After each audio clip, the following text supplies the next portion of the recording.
Nang dahil gipit kami sa space, sa bagong mama dog, kaya ang kwarto binuksan. Hindi ko pinapapasukan yan ng dog. Nila Sing Sing, ni Baboy, Panda. Kaya natutulog ako dito sa lapag sa labas. Kasama ng mga dogs.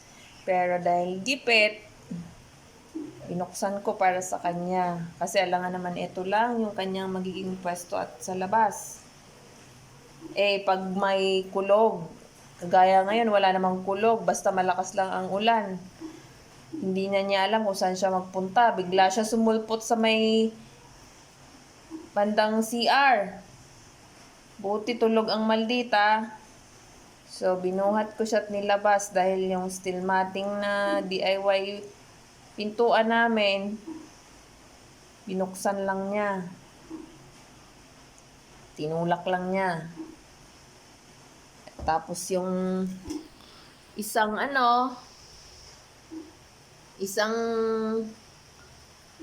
siga, yun, isang siga. Laging nakakulong ang siga. Paano kami nito pupupo? Umulan. Hindi siya nagpupupo dito sa loob.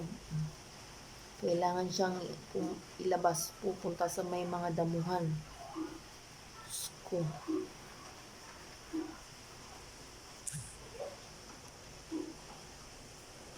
Pag mahadlok ka, tago dito, susulod, daghang siksikan din ha. Di kay adto ka sa ulanan, sa basa mag laroy-laroy.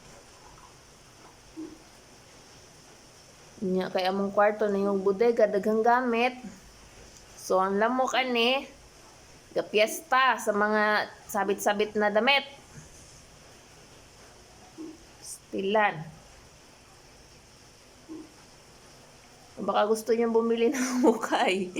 Pre-love, madami. Bili na kayo para may pampagawa kami ng cage. Pambili ng next guard. Ano pa? Pambiling dog food.